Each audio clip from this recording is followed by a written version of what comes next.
Ladies and gentlemen, we heard you about all the fancy equipment and boiling stuff in bags. Well, today we're just gonna use a pan and we're just gonna make a mushroom omelet.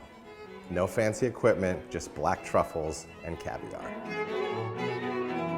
And what we're doing is we're baking a shell, and that's gonna wrap around the interior. So you're gonna get two textures of eggs. On the inside, you're gonna get silky, smooth, creamy.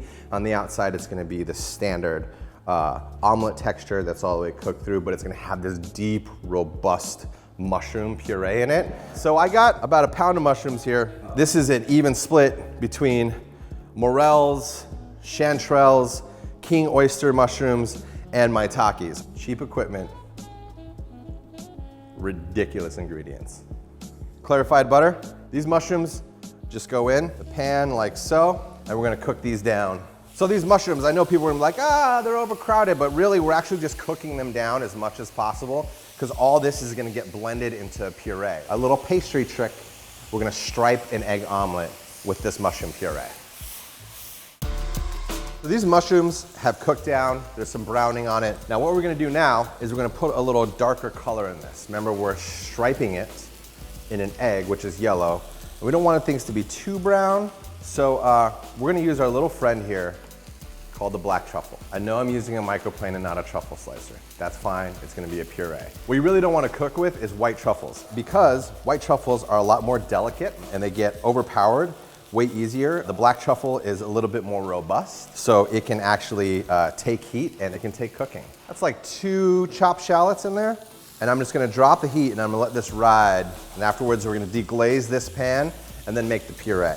This is inherently ridiculous and it is gonna be inherently crazy good. So we got a pound of fancy ass mushrooms in here, 3 black truffles, some shallots, and we're gonna deglaze it with about a cup of water out of your tap. I don't really want to use wine here because what I'm gonna do is I'm gonna let this actually simmer and it's gonna take on a little bit of like mushroom stock. So I'm gonna sit here and I'm gonna let this simmer in the water for a little bit. So this ridiculous, inappropriate amount of mushrooms and truffles that is now in water, we're gonna blend it.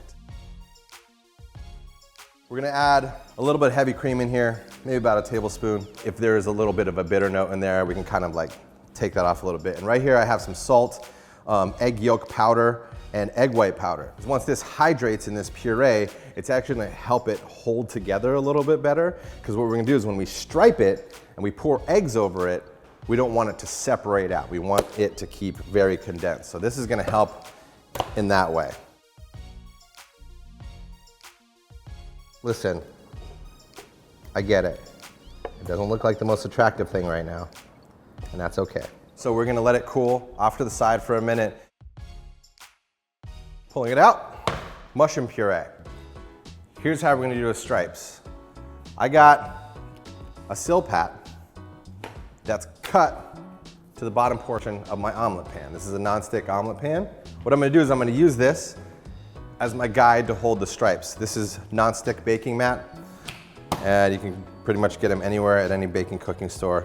All I'm gonna do is I'm gonna take a little bit of the mushroom puree. Now you see you have a lot left over. This can hold for a while. Also this mushroom puree, like if you wanna make like ravioli or like stuffed pastas or anything like this stuff is incredible. So I'm gonna get a nice even layer. This is a pastry comb. I'm gonna take it to the edge like this, and I'm just gonna draw cleanly the stripes. This is why I did that, because we're gonna take this pan, and I'm just gonna lay that in the pan. So I have a little bit of an egg mixture. It's a couple whole eggs with a little bit of extra egg yolk. I'm gonna pour this over. Now we don't really want to disturb these stripes too much. So you remember how you make black and tans and you go over the spoon? To not disturb the bottom, we're basically gonna use the old black and tan method, and we're gonna use the back of the spoon to gently introduce the egg so nothing's going over or under the pan. We're gonna bond the egg to the stripes with the properties in the eggs and the egg properties in the mushrooms. They'll come together, be unison, and as soon as we flip it out when it's done, stripey, stripey, stripey, stripey, stripey. Baking at 300, I'm just gonna set it in there, and this is a baked omelet. Now we're gonna make the soft scrambled eggs for the interior. Imported butter in the pan, a lot of it. Gonna melt that down. So these creamy eggs are gonna be the filling inside of your omelet shell. So my eggs are being worked on and off the heat. right when they're about a soft scramble right there, I'm gonna hit them with some creme fraiche. Why creme fraiche in your eggs? It's gonna make them beautifully creamy. It's gonna help retain moisture, but also creme fraiche often gets served with what? What does creme fraiche get served with? I don't know. Let me see here. Do I have a flavor pairing in here for creme fraiche? Oh my God, yeah, totally. Omelette caviar. 28 grams of it.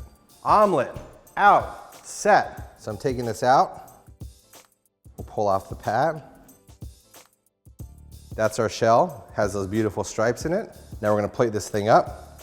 I'm gonna gently flip it over so I can fill it with a soft scrambled egg.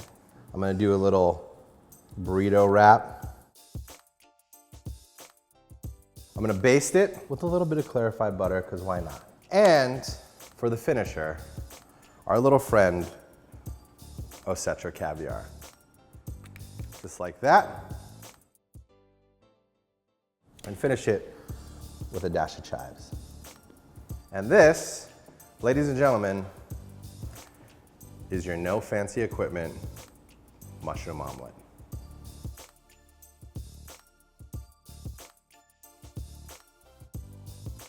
For more overtly ridiculous things, like this mushroom omelet, click here.